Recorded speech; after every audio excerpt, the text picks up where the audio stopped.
ఆంధ్రప్రదేశ్ ప్రభుత్వం ఉచిత వంట గ్యాస్ లబ్ధిదారుల అకౌంట్లలో ప్రతి సంవత్సరం రూ. 2,550 ఇచ్చేందుకు సిద్ధపడింది. అయితే ఇక్కడ కండిషన్ ఉంది.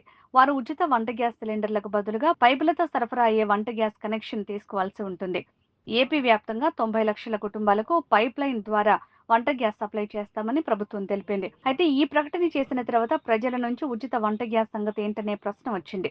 ప్రస్తుతం కూటమి ప్రభుత్వం సంవత్సరానికి 3 వంట గ్యాస్ సిలిండర్లను ఉచితంగా పొందొచ్చు అని తెలిపింది. ఆ సిలిండర్ల మధ్య గ్యాప్ 4 నెలలుగా పెట్టింది.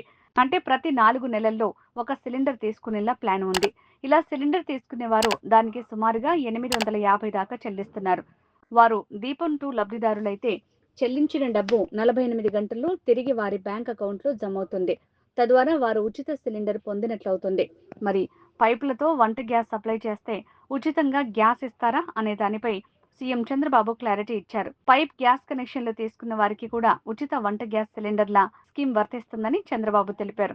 అప్పుడప్పుడు సిలిండర్లు ఉండవు కాబట్టి సంవత్సరానికి 3 సిలిండర్ల ధరను లెక్కలోకి తీసుకుని ఆ డబ్బును లబ్ధిదారుల బ్యాంక్ అకౌంట్లలో నేరుగా వేస్తామని తెలిపారు. ఇప్పుడున్న రేట్ల ప్రకారం ఒక సిలిండర్ ధర 850 అనుకుంటే 3 సిలిండర్ల ధర 2,550 అవుతుంది. ఆ డబ్బును ప్రభుత్వం లబ్ధిదారుల అకౌంట్లో జమ చేస్తుంది. ప్రభుత్వం ఇలా డబ్బును జమ చేసిన తర్వాత లబ్ధిదారులు ఇదే డబ్బుతో పైప్ లైన్ ద్వారా వచ్చే వంట గ్యాస్ కొనుక్కోవచ్చు.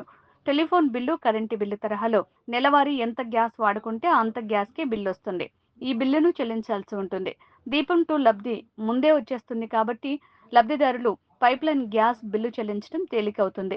ఇలా సీఎం చంద్రబాబు ఈ విషయంలో ఆందోళన అవసరం లేదని క్లారిటీగా చెప్పారు.